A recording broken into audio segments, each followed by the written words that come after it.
Hello, ഇന്നൊരു കുട്ടി evening വ്ളോഗാട്ടോ. അപ്പോൾ ക്ലാസ്സൊക്കെ കഴിഞ്ഞ് നേരെ ജിമ്മിലോട്ട് വിട്ടു. കുറച്ച് ഫിറ്റ്നസ്സൊക്കെ ആവശ്യമല്ലേ അല്ലേ. ഞാൻ യൂഷ്വലി ജിമ്മിലൊരു 1 hour അല്ലെങ്കിൽ 1.5 hour വർക്കൗട്ട് ചെയ്യും. സോ വർക്കൗട്ടൊക്കെ കഴിഞ്ഞ് നേരെ വീട്ടിലോട്ട് പോയി ഫ്രഷായി. ഇത് ഞാൻ റീസെൻ്റായിട്ട് യൂസ് ചെയ്യുന്ന കണ്ടീഷണർ കേട്ടോ. ഹെയറൊക്കെ നല്ല സ്മൂത്തും സിൽക്കി ആയിട്ട് കിടക്കും. അങ്ങനെ കുളി കഴിഞ്ഞ് നേരെ സ്കിൻ കെയറിലേക്ക്. അപ്പോൾ എൻ്റെ ഓയിലി സ്കിന്നിന് നല്ലത് ഈ ഒരു ജെൽ മോയ്സ്ചറൈസറാണ്. പിന്നെ നേരെ ലിപ് ബാം, ഡീകൺസ്ട്രക്റ്റിൻ്റെ ലിപ് ബാമാണ്. പിഗ്മെൻറ്റഡ് ലിപ്സിന് ഇത് അടിപൊളിയാട്ടോ. പിന്നെ ഒരു ബോഡി മോയ്സ്ചറൈസറാണ്. ഇത് പ്ലമ്മിൻ്റെയാണ്. എൻ്റെ ദൈവമേ, ഇതിൻ്റെ സ്മെല്ല് അടിപൊളിയാണ്. വാനിലല്ലേ, കേക്ക് പോലെ സ്മെല്ല്. കുളിയൊക്കെ കഴിഞ്ഞ ഒരു സ്ട്രോങ് ചൂട് ചായ, അത് നിർബന്ധം. ഇന്ന് ചായയുടെ കൂടെ കഴിക്കാൻ സ്നാക്സ് സമൂസ ഉണ്ടായിരുന്നു, പിന്നെ ഉണ്ണിയപ്പം ഉണ്ടായിരുന്നു. ഇനി ആ പരിപാടികളൊക്കെ കഴിഞ്ഞ് ഇനി നമ്മൾ യുദ്ധഭൂമിയിലേക്ക് കടക്കുവാണ്. എന്താണ്? പഠിത്തം. അടുത്ത മാസം നെറ്റിൻ്റെ എക്സാമാണേ, അപ്പോൾ പഠിച്ചല്ലേ പറ്റത്തുള്ളൂ. ഈ എക്സാമിന് 2 സെഷനാണുള്ളത്. ഒന്ന് ടീച്ചിങ്ങിൻ്റെയും രണ്ടാമത്തത് ഞാൻ എടുക്കുന്ന എൻ്റെ സ്പെഷ്യലൈസേഷൻ്റെ സബ്ജക്റ്റുമാണ്. അപ്പോൾ ഇന്ന് ആദ്യമേ ടീച്ചിങ്ങിൽ നിന്ന് അങ്ങ് തുടങ്ങാമെന്ന് വിചാരിച്ചു. ബുക്ക് എടുത്ത് വെച്ചിട്ട് കണ്ടേ മടി, തുറക്കണോ വേണ്ടേ, തുറക്കണോ, അങ്ങനൊരു ചിന്ത. ആൻഡ് ഫൈനലി ഞാൻ പഠിക്കാൻ തീരുമാനിച്ചു. ഏത് മൊഡ്യൂൾ പഠിക്കണം എന്നുള്ള കൺഫ്യൂഷനിൽ നിന്നും ഞാൻ ഫസ്റ്റ് മൊഡ്യൂളിൽ നിന്ന് തുടങ്ങാം എന്നുള്ള തീരുമാനത്തിലെത്തി. സംഭവം എന്താണെന്ന് വെച്ചാൽ, ഈ പഠിക്കണം എന്നുണ്ട് എന്നാൽ പഠിക്കാനും വയ്യ, ആ ഒരു ഫീലിംഗ് എനിക്കെപ്പോഴും ഉണ്ടാകാറുണ്ട്. നിങ്ങൾക്കും അത് ഉണ്ടാകാറുണ്ടോ? പിന്നെ പഠിച്ചില്ലെങ്കിൽ എക്സാം പാസ്സാവില്ലല്ലോ, ആ ഒരു പേടിയിലിരുന്നങ്ങ് പഠിക്കും.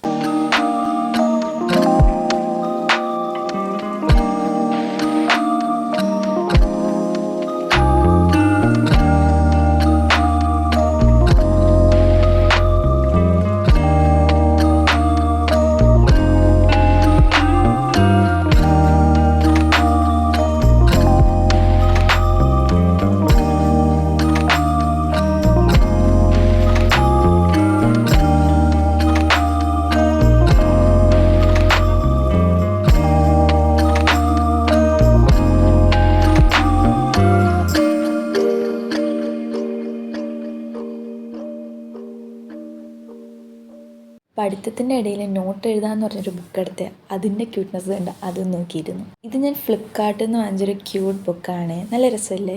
പിന്നെ പഠിത്തത്തിൻ്റെ ഇടയിൽ എന്തെങ്കിലുമൊക്കെ കഴിക്കണമല്ലോ, അത് നിർബന്ധമാണല്ലോ. നല്ല റോസ്റ്റഡ് ആൽമണ്ട്സിൻ്റെ ഐസ്ക്രീം അങ്ങ് കഴിച്ചു. അങ്ങനെ ഒരു ഷോർട്ട് ബ്രേക്കിന് ശേഷം ഞാൻ വീണ്ടും പഠിക്കാനിരുന്നു. വീണ്ടും എന്താ, ഫസ്റ്റ് മൊഡ്യൂൾ തന്നെ വെച്ചുകൊണ്ടിരിപ്പുണ്ട്. ഫസ്റ്റ് മൊഡ്യൂൾ തീർക്കണം എന്നുള്ള വാശിയിൽ ഞാൻ ഇരുന്ന് പഠിച്ചു.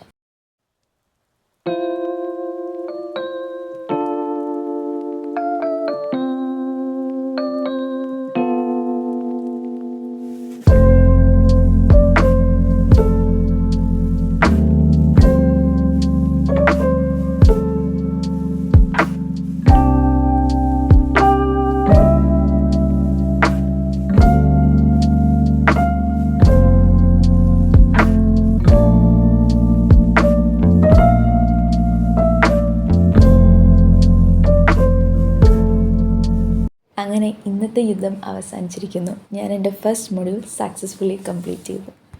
പിന്നെ ഇറ്റ്സ് ഡിന്നർ ടൈം. ഇന്ന് നല്ല അപ്പവും മുട്ടക്കറിയും ഉണ്ടായിരുന്നു, നല്ല ടേസ്റ്റ് ആയിരുന്നു. പിന്നെ രാത്രി ഒരു മൂവി കണ്ടു, കൊറിയൻ മൂവിയാണ്, ബാലറീന എന്ന് പറഞ്ഞാൽ. കൊള്ളാട്ടോ, നല്ലൊരു ആക്ഷൻ ത്രില്ലർ മൂവിയാണ്, എനിക്കിഷ്ടപ്പെട്ടു. ആൻഡ് ഇതിൽ ഫൈറ്റൊക്കെ അടിപൊളിയാണ്. അങ്ങനെ എല്ലാം കഴിഞ്ഞു ഉറങ്ങാനുള്ള സമയമായി. സോ ബിഫോർ ദാറ്റ് വെള്ളം, സ്റ്റേ ഹൈഡ്രേറ്റഡ് എന്നല്ലേ. അപ്പോൾ ഇത്രയേ ഉള്ളൂ ഇന്നത്തെ ഒരു കുട്ടി ഈവനിങ് വ്ളോഗ്. ഇഷ്ടപ്പെട്ടു എന്ന് വിചാരിക്കുന്നു. ഇഷ്ടപ്പെട്ടാൽ ലൈക്കും ഷെയറും സബ്സ്ക്രൈബും ഒന്ന് ചെയ്തേക്കുന്നേ. അപ്പോൾ ബൈ.